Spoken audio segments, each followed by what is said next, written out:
Hey guys, HDvee here and welcome to a brand new video. Today we've got something pretty cool to go over for Pokemon Brilliant Diamond and Shining Pearl. Someone on the r/PokeLeaks Reddit has done a massive detailed breakdown on how to shiny hunt with the radar chaining method in the Generation 4 remakes. So we're going to take a look at it today and see how difficult this method is going to actually be to shiny hunt. So if you're excited for the video, as always, make sure to drop a like down below. Let's try and hit 500 likes. Leave a comment who is the first shiny that you're going to be trying to get with the radar chaining method. Subscribe if you're brand new. Ring the notification bell. With all of that out of the way though, let's get into the video and I really hope that you enjoy.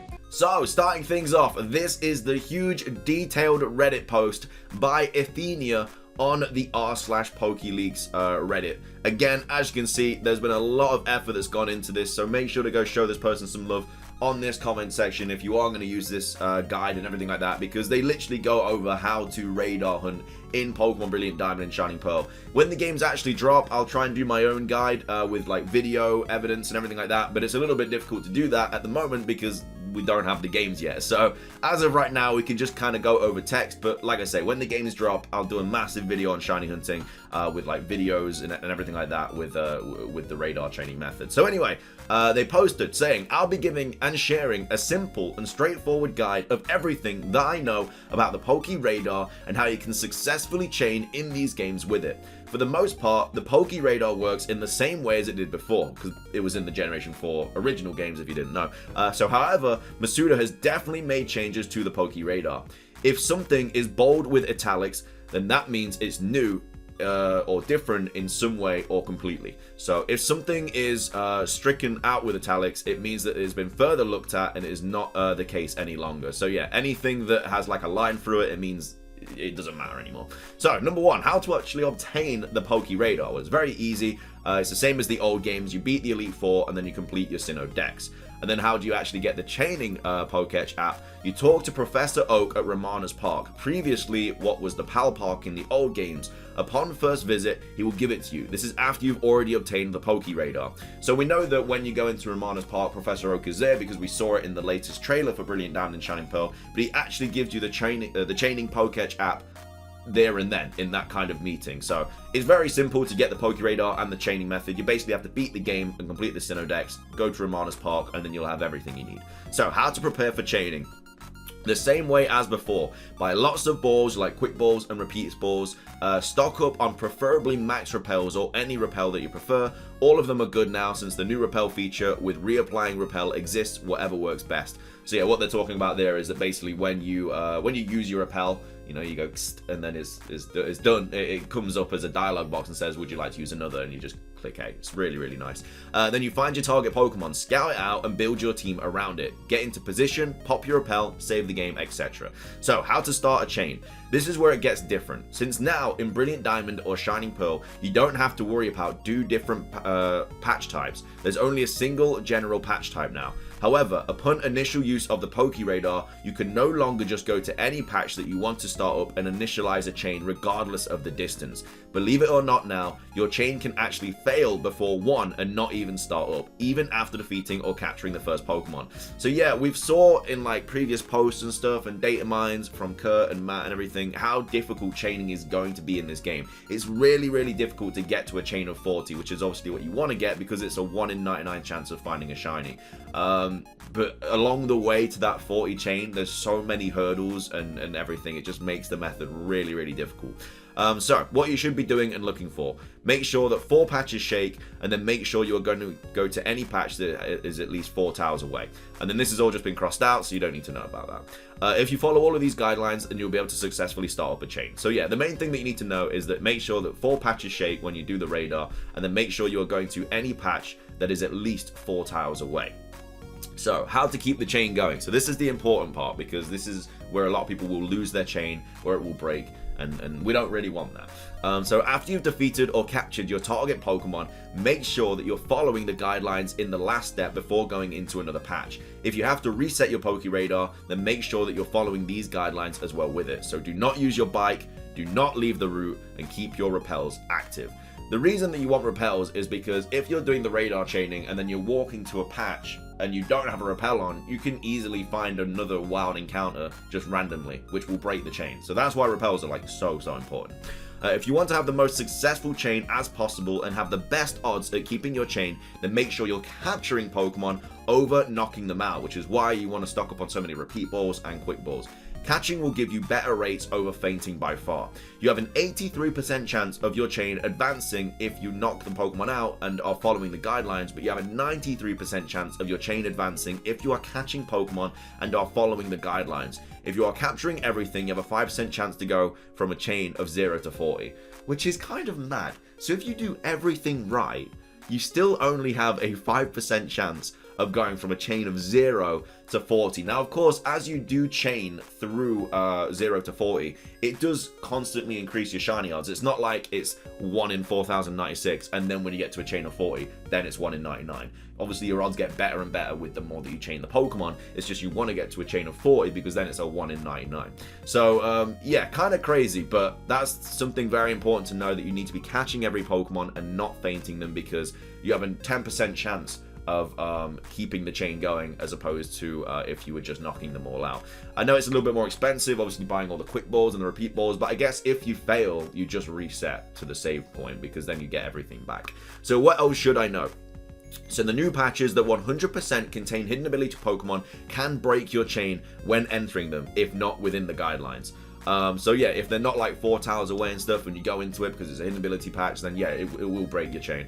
Shiny patches can still break your chain if not within the guidelines. So yeah, if you do see a shiny patch and it's only like 2 towers away, you can go to it, it will be a shiny, but it will also break your chain. So it's up to you whether you want to like risk it or not. A lot of gambling going on with this kind of method. Hidden ability patches appearing have a fixed rate of 1 in 128 odds regardless of chain length. So yeah, it doesn't matter if you're on a 1 chain, a 10 chain, 20, 30, 40. Hidden ability Pokemon are always going to be a 1 in 128, which is pretty good odds for trying to get hidden ability Pokemon. And then it goes on to say your odds of having a shiny patch appearing at chain 40 are now 1 in 99 odds, opposed to 1 in 200 like in the original games. So the odds are better. Of course, the shiny charm does not affect this method because, again, it would be ridiculous if it did. But yeah, 1 in 99 is if you get to a chain of 40. So again, like I said, if you get to a chain of 40, you are chilling because it's perfect for hunting like branched evolutions, you know, like your Snorunt line. You know, if you need to get a few Snowrunts for a shiny Glalie and a shiny Frostlass and a shiny Snorunt, it's really useful for those kind of things. It's also really, really useful if you're trying to get a shiny Living Dex. You need to get like 3 shiny Shinx for Shinx, Luxio, and Luxray. It's a really, really nice method for that. But at the same time, my god, it seems difficult to get to that chain of 40. Then it goes on to say the shiny patch Pokemon don't come with their hidden ability. However, my theory now currently is that if you're very lucky enough, you can get a hidden ability patch combined with a shiny patch. This would be a very rare occurrence. So yeah, it's not like when you find a shiny, it's guaranteed its hidden ability. Apparently, according to this person, it's a very, very low chance that the shiny patch and the hidden ability patch kind of cross over in one patch, but that is a very, very minimal chance. Multiple patches can occur in the same ring around the player now, i.e. 3 patches can occur 4 towers away from the player. The important note about this is that it doesn't matter which of these patches you would go into or pick, as long as you are following the guidelines. Pick whichever puts you into best position for the next chain advancement. You cannot save and turn off your game while a chain is going, just like before, must keep your switch on. So yeah, you can't get to a chain of 40 and save it and be like, okay, we're there. They don't work like that. No, you have to carry on. Once you get into that chain, you're there for the long haul. Otherwise, it's just GG's. Most of your chain breaks will still be happening even if you've encountered the correct Pokemon and knocked it out or caught it. This is normal, especially if you've been trying to chain up now until you've read this guide. Null spaces no longer matter and are not checked, which means shaking patches can't be placed out of bounds. You do not need to be resetting in the middle of a large area of grass to be doing all of your Poke Radar resetting, as the game will now always try to place patches in valid locations. You can continue your chain after you've caught your first shiny, just like in the original games. So this is the conclusion. So what's different in the grand scheme of things is that the Poke Radar is now more strict and less forgiving than how it used to be, meaning there's more space for you to fail and break your chain even if you're following the rules, unlike before. The Poke Radar used to have much better odds with chain advancements, up to a 98% chance of advancing when capturing Pokemon when doing chain advancements, instead of the 93% is what it is now. I've definitely noticed this even myself personally, as I've tried chaining the same exact way that I used to with lots of success back in the originals, and I've already had lots of short broken chains now in the remakes. However, it's a lot more rewarding now if you follow the rules of the Poke Radar to continue to, and it's without a doubt Masuda improvised it. It seems as if he was certainly looking to make the Poke Radar more user friendly, but the process is going to throw us off more experienced Poke Radar vets and users, since now we have more of a chance for our chains to break even if we are doing everything correctly and are following the rules. I think there's everything that I want to cover, and if I have anything else, I will edit in later. Hopefully this guide is simple enough and easy to follow. Not a lot has changed with the Poke Radar, but it's definitely significant enough changes for newer and clear information to be put for these games specifically and based off pure user experience. Following all of this, I was able to get a successful chain of 40 fairly easily. It wasn't really until I was able to try and get with Masuda and his mindset. It was failing chain after failing chain. And then credit is obviously talking about like the and stuff like that with all the data mined information. So yeah, big shout out to Athenia for doing this massive guide. Like I say, will be linked in the description. Definitely go show them some love. This is easily the best guide we have about Poke Radar shiny hunting in Pokemon Brilliant Diamond and Shining Pearl as of right now. So if you want to study this and get it into your head before the games drop, so you know how to shiny hunt.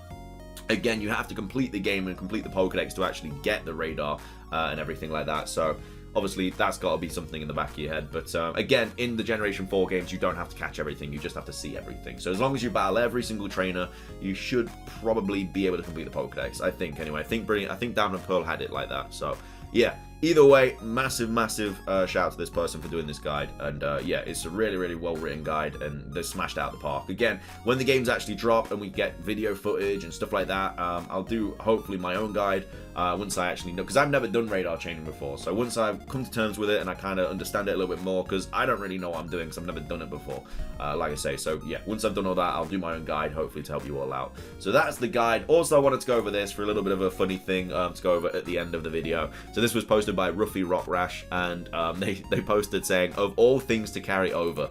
So as you can see, they've picked their Chimchar, and then they find a shiny Starly, which is really unfortunate. It is basically confirmation that the shiny Starly, the Starly that you have to battle at the start of the game, can be shiny. So yeah, I mean, you could get really unlucky and lucky, and you could get a shiny Starly and then a shiny starter Pokemon. Like, it could technically happen, but I mean, the odds of that are so ridiculous that you don't even think about it. But yeah, shiny Starly at the very start, uncatchable, is in the game for whatever reason. But yeah, that's going to be everything for today's video. I hope you guys enjoyed it. If you did, make sure to drop a like down below. Let's try and hit 500 likes. Leave a comment. What are your thoughts on radar chaining in these games? Are you looking forward to it? Are you a little bit worried about it? Subscribe if you're brand new. Ring the notification bell. It's everything from me. Have a fantastic rest of your day, and until next time, peace.